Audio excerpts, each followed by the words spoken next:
आज अपनी इस वीडियो की शुरुआत करूंगा, लेकिन उससे पहले दो सवाल है। ये दो सवाल में से पहला सवाल ये है कि क्या वाकई भारतीय जनता पार्टी की जीत की गारंटी योगी आदित्यनाथ बन चुके हैं। ये सवाल इसलिए है कि जहां जहां भी विधानसभा के चुनाव होते हैं उन राज्यों में वहां की जनता लगातार योगी आदित्यनाथ जैसे मुख्यमंत्री की डिमांड करती है। दूसरा सवाल ये है कि क्या बिहार में बीजेपी को अपना योगी मिल चुका है। ये सवाल इसलिए है क्योंकि पिछले कुछ दिनों से तकरीबन एक सप्ताह से लगातार देखने को मिल रहा है कि भारतीय जनता पार्टी और जनता दल यूनाइटेड आपस में गुत्थम गुत्थी कर रहे हैं। एक तरफ गिरिराज सिंह हैं जो हिंदू स्वाभिमान यात्रा निकाल रहे हैं। उनकी हिंदू स्वाभिमान यात्रा के दौरान कई बयान सामने आ रहे हैं जो खास तौर पर विशेष समुदाय के खिलाफ है। तो दूसरी तरफ अररिया से बीजेपी के सांसद जो हिंदू स्वाभिमान यात्रा में पहुंचते हैं वो कहते हैं कि अररिया में रहना है तो हिंदू बनकर रहना होगा। इन तमाम चीजों के बीच नीतीश कुमार फंसे हुए हैं। वही नीतीश कुमार जिन्होंने 2013 में एनडीए को सिर्फ इसलिए छोड़ा था क्योंकि मोदी को एनडीए का चेहरा बनाया गया था और उसके बाद वो प्रधानमंत्री बने थे। क्या इस बार नीतीश कुमार गिरिराज सिंह के नाम पर बीजेपी को एक बार फिर से अलविदा कह देंगे? ये तमाम सवाल है और इन सब के बीच वही सवाल खड़ा हुआ है, क्या बिहार में गिरिराज सिंह के रूप में बीजेपी को अपना नया योगी आदित्यनाथ मिल गया? इन तमाम सवालों को आज मैं आपको दिखाने जा रहा हूं कि क्या फर्क है गिरिराज सिंह में और क्या फर्क है योगी आदित्यनाथ में। जरूर विशेष समुदाय के खिलाफ खड़े होकर बयान देने के तौर पर योगी आदित्यनाथ की छवि बनाने की कोशिश की जाती है, लेकिन क्या कभी भी योगी आदित्यनाथ ने गिरिराज सिंह जैसी राजनीति की? नमस्कार, मैं हूं प्रज्वल गौतम और आप देख रहे हैं खबर चौक। आज की ये खबर इसलिए भी ज्यादा जरूरी हो जाती है क्योंकि जहां एक तरफ गिरिराज सिंह के नाम पर एक एक करके तमाम उनके सहयोगी नाराजगी व्यक्त कर रहे हैं, लेकिन आप याद रखिएगा योगी आदित्यनाथ के नाम पर कभी भी उनके अपने किसी सहयोगी ने अपना जो एनडीए वाला गुलदस्ता है उसे तितर बितर करने की कोशिश नहीं की। चाहे वो अपना दल आ जाइए, आप ले आइए, संजय निषाद की पार्टी ले लीजिए, ओम प्रकाश राजभर ले लीजिए, कोई भी ले लीजिए, वो कभी नहीं चाहते कि योगी आदित्यनाथ जैसे सशक्त नेता के खिलाफ खड़ा हुआ जाए। और यही एक वजह है जिसके चलते भारतीय जनता पार्टी के अंदर डिमांड उठने लगी है कि अलग अलग राज्यों में योगी आदित्यनाथ जैसे नेता को खड़ा किया जाए। लेकिन क्या वाकई गिरिराज सिंह योगी आदित्यनाथ बनने की राह पर चल पड़े? क्या बहुत बड़ा डिफरेंस है वो भी दिखाऊंगा, लेकिन उससे पहले देखिए नीतीश कुमार ने क्या किया। नीतीश कुमार की सरकार है, बिहार के अंदर मुख्यमंत्री के आदेश पर सब कुछ हो सकता है और उन्हीं के आदेश पर काफी चीजें रोकी जा सकती है। हाल ही में गिरिराज सिंह ने जो हिंदू स्वाभिमान यात्रा निकाली, जो बयान दिए, उसको लेकर जनता दल यूनाइटेड के एमएलसी खालिद अनवर ने जो बयान दिया था वो भी मैंने आपको दिखाया था। खालिद अनवर ने सीधे सीधे गिरिराज सिंह पर बिहार को तोड़ने का आरोप लगा दिया था कि कैसे बिहार को तोड़ने का काम गिरिराज सिंह कर रहे हैं, जबकि गिरिराज सिंह ने आगे आकर बयान दिया था कि अगर उन्हें जेल भी जाना पड़े तो वो जेल जाने के लिए तैयार है, वो लगातार इस यात्रा को निकालेंगे। वो बात अलग है कि बीजेपी के जो प्रदेश अध्यक्ष हैं दिलीप जायसवाल बिहार में, उन्होंने गिरिराज सिंह की इस यात्रा से दूरी बना ली थी। कहा था कैसी यात्रा, कौन सी यात्रा, कब निकल रही है उन्हें नहीं पता। लेकिन ये माना जा रहा है कि दिल्ली में बैठा आला कमान सीधे सीधे गिरिराज सिंह को हरी झंडी दिखा चुका है कि बिहार में इस यात्रा को यूं ही कंटिन्यू रखिए क्योंकि इससे हिंदू जुड़ रहे हैं। इन सब के बीच एक कार्रवाई क्या हुई, हिंदुस्तान की खबर पढ़िए। पहले हिंदुस्तान ने खबर छापी है कि किशनगंज में गिरिराज सिंह के खिलाफ कोर्ट केस, एआईएमआईएम नेता ने दर्ज कराया मुकदमा। केंद्रीय मंत्री गिरिराज सिंह के खिलाफ एआईएमआईएम नेताओं ने किशनगंज कोर्ट में परिवार दायर किया, जिसमें आरोप लगाया है कि गिरिराज सिंह ने जनसभा में भड़काऊ भाषण दिए और यहाँ की जनता की भावनाओं को आहत किया। यह आरोप लगा है। अब मैं आपको बता रहा हूं ये हो क्या रहा है। दरअसल ये ध्रुवीकरण का जो खेल शुरू किया गया उसमें बीजेपी अव्वल साबित हुई है। मैंने थोड़े दिन पहले एक वीडियो और आपको दिखाया था जिसमें मैंने आपको बताई थी गिरिराज सिंह की जो गुगली थी उसमें तेजस्वी यादव फंस गए। वो कैसे फंसे मैंने बताया था कि बीजेपी यही चाहती कि उसकी पिच पर आकर खेला जाए और वैसे ही विपक्ष के नेता फिर से खेलने लगे हैं।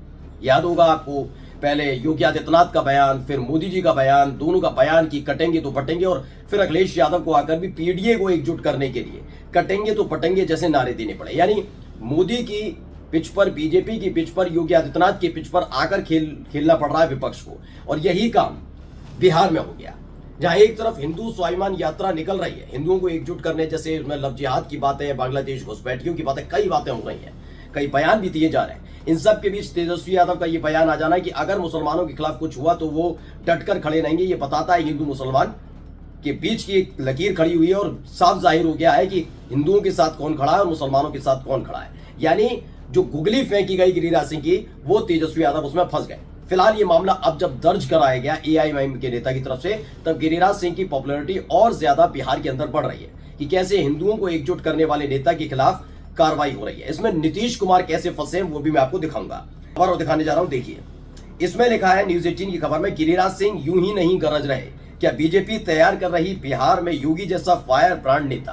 पहले आप ये समझिएगा कि योगी आदित्यनाथ में और गिरिराज सिंह में अंतर क्या है। मैं खुलकर बोल रहा हूं, वो बता रहा हूं आपको। देखिए, हिंदुओं को एकजुट करने की बात योगी आदित्यनाथ करते हैं, ये किसी से छिपा नहीं है, ये किसी से छिपा नहीं है, वो करते हैं। वो कहते हैं मैं अपने धर्म का पालन करता हूं, लेकिन जैसे बयान गिरिराज सिंह एक विशेष समुदाय के लिए देते हैं, वैसी शब्दावली का इस्तेमाल कभी भी योगी आदित्यनाथ ने नहीं किया।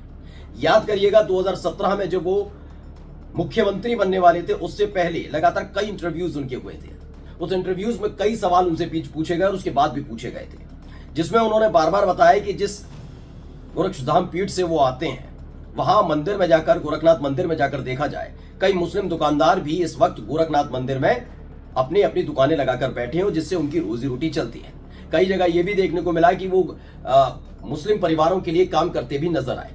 लेकिन हाँ, हर बार उन्होंने ये शब्दावली का इस्तेमाल जरूर किया है कि वो अपने धर्म को प्यार करते हैं, वो अपने धर्म को मानते हैं, वो टोपी लगाकर किसी दूसरे धर्म वालों को खुश करना नहीं चाहते। लेकिन गिरिराज सिंह का जो फोकस है वो सिर्फ और सिर्फ हिंदुओं को एकजुट करने पर है। तो अगर आप कहते हैं कि योगी आदित्यनाथ जैसा एक फायर ब्रांड नेता, तो फायर ब्रांड नेता आप सिर्फ जुबान के आधार पर देखेंगे तो भी फेल होते हुए नजर आते हैं गिरिराज सिंह, और योगी आदित्यनाथ उससे अव्वल नजर आते हैं। आप योगी आदित्यनाथ को कोई ऐसा बयान नहीं दिखा सकते जिसमें आप उनके लिए कह सकते हैं कि वो मुसलमानों के खिलाफ गंदगी उगल रहे हैं। यानी कुल मिलाकर गिरिराज सिंह के बयान, गिरिराज सिंह की कार्यशैली, इन तमाम चीजों से कई अव्वल नजर आते हैं योगी आदित्यनाथ। अब देखिए, एक और खबर है, कैसे नीतीश कुमार के रडार पर है गिरिराज सिंह और प्रदीप सिंह। 2-3 वाकये हुए, वो बता देता हूं। आपने हमेशा देखा होगा जब जब नीतीश कुमार एनडीए को छोड़ते हैं तो उन्होंने सांप्रदायिक होने का आरोप लगाकर छोड़ा, चाहे वो 2013 में छोड़ा हो या उसके बाद छोड़ा हो, जब भी छोड़ा हो। और जब जब उन्होंने आरजेडी का साथ छोड़ा, 2 बार, इसी बार, तो दोनों बार उन्होंने भ्रष्टाचार के आरोप लगाए। यानी नीतीश कुमार अपनी सुशासन बाबू वाली छवि को वापस पाना चाहते हैं। अब ऐसे में गिरिराज सिंह की इस हिंदू स्वाभिमान यात्रा का निकलना, एमएलसी के विधायकों का मना करना, उसके बावजूद ना मानना, इन तमाम चीजों के बीच क्या क्या नाराजगी, देखिए TV9 ने इसे छापा। नीतीश की नाराजगी की वजह क्या। हिंदू स्वाभिमान यात्रा निकालने वाले गिरिराज सिंह और प्रदीप सिंह पर नीतीश की नाराजगी की 3 मुख्य वजह बताई जा रही। क्या है, नीतीश कुमार अपनी छवि सेक्युलर नेता की बनाए रखना चाहते हैं, ठीक है। कई मौकों पर उन्होंने इसकी कवायद भी की। 2020 में जब उनकी पार्टी में एक भी मुस्लिम विधायक नहीं जीता था, तो बीएसपी के मुस्लिम विधायक को अपने पाले मिलाकर मंत्री बना लिया। इसके बाद वक्फ बिल पर भी नीतीश की पार्टी ने मुसलमानों को समर्थन देने की बात कही, मैंने आपको खबर दिखाई। दूसरी क्या है, Nitish Kumar common minimum programme के जरिए एनडीए को बिहार में बढ़ने की सलाह दे रहे हैं। नीतीश ही एनडीए के बिहार में नेता है, ऐसे ही मैं दोनों नेता ने ना तो नेता की मंशा को फॉलो किया और ना ही कॉमन मिनिमम प्रोग्राम को। ऐसे में एक खटपट देखने को मिल रही है। तीसरी जो बताई जाती है, सीमांचल में विधानसभा की 5 जिलों में विधानसभा की 30 से ज्यादा सीटें हैं। पिछली बार खराब स्थिति में भी जेडीयू के इन इलाकों में 12 सीटों पर जीत मिली थी। जेडीयू को इस बार भी यहाँ बढ़िया प्रदर्शन की उम्मीद है। हालांकि अगर हिंदू और मुस्लिम का ध्रुवीकरण होता है तो जेडीयू को नुकसान होता है, इसलिए नीतीश भी टेंशन में है। यानी गिरिराज सिंह ने सिर्फ आरजेडी की, कांग्रेस की, एआईएमआईएम की या कम्युनिस्ट पार्टियों की टेंशन नहीं बढ़ाई है सीमांचल में, बल्कि खास तौर पर नीतीश कुमार की अपनी सहयोगियों की भी टेंशन बढ़ा दी है। कुल मिलाकर बिहार की इस जंग में लड़ाई सिर्फ दूसरों से नहीं है, अपनों से भी है। नमस्कार।